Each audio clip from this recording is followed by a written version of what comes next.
আব্বা, তুমি তো চলেই গেলে। তুমি অসুস্থ থাকতে 20,000 টাকা নিলাম। সেই 20,000 টাকা এখন অনেক টাকা বেড়ে 1,00,000 টাকা হয়েছে আব্বা। আমি এই ঋণ কিভাবে শোধ করবো আব্বা? আব্বা, তোমার এই ঋণের বোঝা আমি এখনো শোধ করতে পারিনি আব্বা। আলামিন, এই রমজান মাস তো শুরু হয়ে গেল। এই লাভের টাকা তো আমার মানুষের কাছে চাওয়া যাচ্ছে না। চাওয়া কি যাবে? এই রমজান মাসে তো লাভের টাকার জন্য কাউরে জোরাজুরিও করা যাচ্ছে না, তাগিদ দেওয়া যাচ্ছে না। কি করি, কাউকে কি করা যায়? আব্বা, কিরে মিজান, বাপের কবরের কাছে বসে বসে কানলি কি আমার লাভের টাকা মাফ হয়ে যাবে? আরে মিজান ভাই, এই লাভের টাকা নিলি শোধ করতে হয়, এইটাই দুনিয়ার নিয়ম। হ্যাঁ হ্যাঁ, শোনো মিজান, এই রোজা রমজান মাসে আমি তোমার সাথে কোনো ঝামেলা করতে চাচ্ছি না। লাভের টাকার জন্য আমি কাউরে তাগিদ দেব বা জোরে চাপ দেব, আমি কিন্তু সেই ঝামেলা করা লোক না। তবে একটা কথা মনে রাখো, আমার লাভের টাকা কিন্তু তোমার দেওয়াই লাগবে এবং সময় মতো, তা নাহলে কিন্তু আমি ছাড়বো না। কথাটা কিন্তু মনে রাখো মিজান। এই আলামিন, চলো যাই, আমরা চলে যাই। হাঁটো।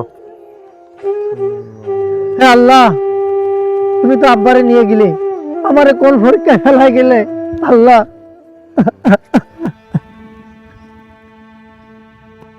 ভাই, এই টাকাটা নেন। এটা হলো ভাই এই মাসের লাভের টাকা। মাত্র 25 জন এই মাসের লাভের টাকা দিচ্ছে আমাদের, আর কেউ লাভের টাকা দিইনি ভাই। এই লিস্টির আর বাকি টাকা কই? তোরে বেতন দেখি এমনি এমনি 1 সপ্তাহের মধ্যে তুই আমার বাকি টাকা আদায় করে দিবি।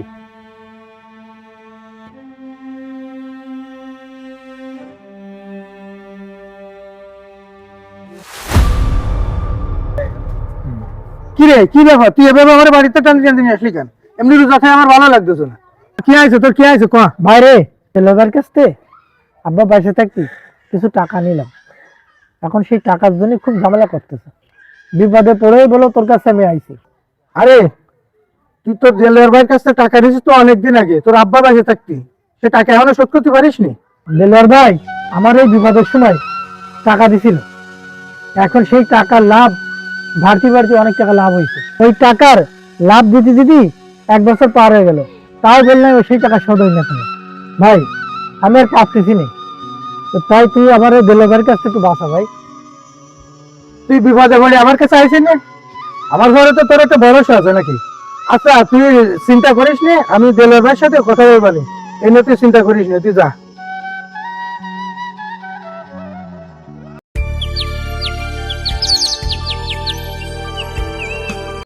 আলামিন, এই রমজান মাসে তো একটা বড় ইফতার পার্টি দিতে চাইছিলাম, তো সে মানুষ তো সে লাভের টাকাই দিচ্ছে না, তা কি দিয়ে দেব?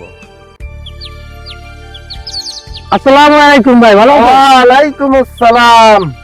আরে রবিউল নাকি? হ্যাঁ ভাই, আমি রবিউল। বাইরে দিয়ে মনে হচ্ছে তো ভাই রোজা নেই। রোজা আছে না তো জানি কিনা।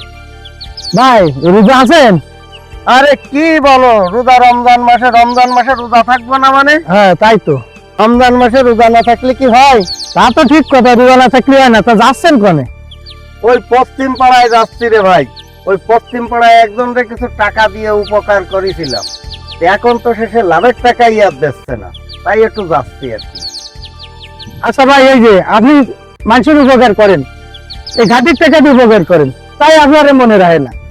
ওই যে মিজান আছে না, আপনার কাছ থেকে টাকা নিয়ে মিজান উপকার পাইছে না? অবশ্যই। এখনো তাও অস্বীকার করতেছে। আপনি নাকি তার সাথে খারাপ ব্যবহার করতেছেন, টাকা পয়সা নিয়ে চাপ দিচ্ছেন। সে কথাটা ও আমার সামনে বললো। ভাই ওই বলতেছে কি যে ওর বাড়ির যে দলিল আছে, ওই দলিল আপনার কাছে এনে রাখেন। মানুষ কথাই কয় না যে কান টানলে মাথা আসে, ওই দলিল এনে আপনার কাছে রাখেন। আপনার কাছে যে টাকা নেছে তো মোটো ইয়ে করতেছে না, আরো বদনাম করছে আপনার। আপনারে বলে সুদখোর। আপনারে যে সুদখোর বলে, তার কি বুঝায়? আসলে মানুষের বিবেক বুদ্ধি নেই। আমি মানুষের উপকার করি না, একটু পার্সেন্টেজ নি। এখন তাও যদি মানুষ ভুলে যায়, উল্টো পাল্টা কথা বলে, তাহলে আর কি বা করার আছে? বিবেক বুদ্ধি তো হারাই গেছে। এই চলো। তাহলে বোঝেন ভাই, আমি কিন্তু আপনাকে দলের লোক, আমি কিন্তু আপনাকে ভালো চাই। বুঝিস কেন মিজান এবার কিরম খায়? 30টা রোজা তোর কয়দিনই যায়, তুই বুঝিস কেন এবার? যা আচ্ছা রবুল, তো মিজান বিবাদে পড়ে তো দেলোয়ার কাছ থেকে 20,000 টাকা নিল, তা সেই টাকা 20,000 টাকা 1 লাখ টাকা হয় কিভাবে? এই ব্যাপারটা আমি বুঝলাম না। তুমি বুঝলে না? এটা সিম্পল বিষয়। 1 লাখ টাকা হলে কেড়ে তুমি বুঝলে না? তাহলে ওই ছাগল কিংবা গরু যাই হোক বেচলো, বেচার পরে 1 বছরে কত টাকা তো তুমি কও, সেই লাভের টাকাটা মিজানের কাছ থেকে নিচ্ছে, এতে ক্ষতির কি আছে? লাভের টাকা নেছে মানে? সে মাত্র নেছে 20,000 টাকা, আর এই অল্প কয়দিনই তার 1 লাখ টাকা দিতে হবে। তার 1 লাখ টাকা হয় কে রে? আর সে কি লাভ নেচ্ছে? সে তো সুদ নেচ্ছে। আরে ভাই, এ সুদ না, এ তোমরা বুঝবা না। সুদ না মানে? আমারে কি বুঝাচ্ছি? আরে আমাদের আল্লাহ পাক সুদকে করেছে হারাম আর ব্যবসায় করেছে হালাল। আর ওই দেলোয়ারের মতন একটা লোক যে সুদ খায় তার তুই পক্ষ নিচ্ছিস, আর তোর কি কিরাম বিবেক বুদ্ধি করি তুই তার পক্ষে কথা কইস? আর ওই মিজান ও আছে একটা দুঃখে কষ্টে তোর কাছে সেই মনের কথাটা কয়েছে, আর তুই তার উল্টো গাউনি গাচ্ছিস।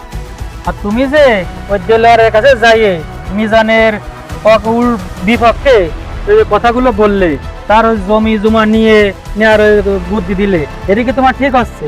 তুমি কি একটু ভেবে দেখিছো ওই দেলোয়ার আইসে যদি ওই এইটা মিজানের জমি জমা সব নিয়ে যায়, তাহলে ওর কি যে অবস্থা হবে? এখন ওর একটা ফ্যামিলি রয়েছে না, ওর মা রয়েছে না বাসায়? একটা কথা শোনো রবুল, মালটির কোনোদিন উপকার করতে না পারলেও তাহলে কোনোদিন ক্ষতি করবে না, ঠিক আছে? এই কথাটা মনে রাখো, উপকারে লাগবে তোমার। মিজান, ওই মিজান, এ কই তুই? বাইরে তুই, এ মিজান বাইরে আয় বসতে। আসসালামু আলাইকুম। আরে দেলোয়ার ভাই, আমার বাড়ি কে আছে? কি আসলে বুঝতে কি আছে তুই? হ্যাঁ এই কি আছে বুঝতে তুই? মাসে পরে মাস চলে আসে, ডেলিভারি টাকা তুই এখন দেখছিস নে, তুই কবে তুই টাকা কে আছে? বাবা ধরে আছে স্যার, কে আছে? টাকা পাবো আমরা। আরে মিজানের কলার ধরে এরকম করতেছিস কেন? আর ভাই এই মিজানের বাড়ি ফেরে এসে এরকম কলার ধরে এই করতেছেন, কি ব্যাপারটা বুঝতে পারলাম না তো। আর এর সাথে এরকম খারাপ ব্যবহার করতেছেন কেন? আরে ভাই, বিপদে পড়ে আমার কাছ থেকে টাকা নেছে, সে টাকা তো বেচছেই না, আরো গ্রামে গ্রামে যায় আমার নামে বদনাম করে বেড়াম। না ভাই, আমি তো আপনার নামে বদনাম গাইনি, একটু বিপদে আছি তাই টাকাটা দিতে দেরি হলো। দেরি আছে মানে? এই তুমি এর সাথে এত খারাপ ব্যবহার করতেছো কেন? হ্যাঁ তোমার কি আইস? ভাই আপনার মনে হয় বোঝাপড়ায় কোথাও ভুল হচ্ছে। এমনিতে আপনি এই পাপ কাজ করতেছেন, এই যে রোজা রমজান মাসে আপনি লাভের টাকার জন্য মানুষের বাড়ি বাড়ি এরা অত্যাচার করতেছেন, এটা কি আপনার ঠিক হচ্ছে? আল্লাহ কি কখনো এসব করে সহ্য করবে? আর এই মিজান আপনার কোনো ক্ষতি করেনি, আপনার বোঝা ভুল হচ্ছে। ওই যে রবিউল আছে না, ওই রবিউল মিজানের নামে উল্টো পাল্টা কথা বলে গ্রাম গ্রামে রটায় বেড়াচ্ছে।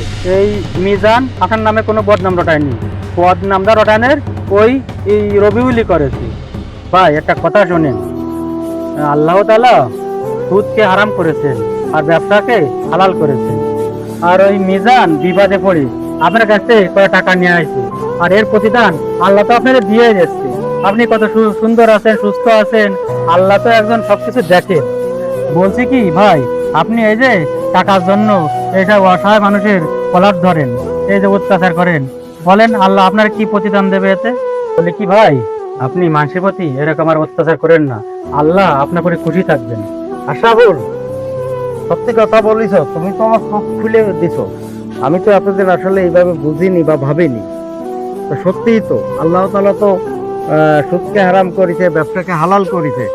আজ থেকে আমি আর কোনো লাভের টাকা কারো কাছ থেকে নেব না।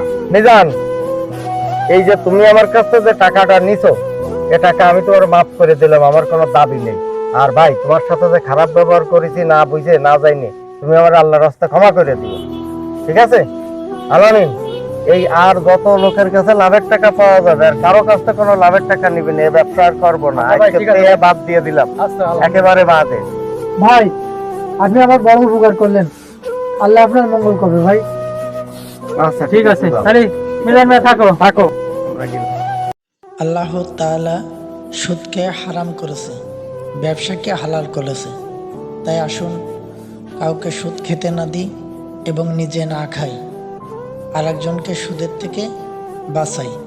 আমাদের এই ভিডিওটি শিক্ষামূলক, যদি ভালো লেগে থাকে অবশ্যই সাবস্ক্রাইব করে ভালো ভালো শিক্ষামূলক ভিডিও পেতে আমাদের সঙ্গে থাকবেন। আগামী সপ্তাহে ভালো ভালো ভিডিও পাবেন। সেই পর্যন্ত ভালো থাকবেন, সুস্থ থাকবেন। আল্লাহ হাফেজ।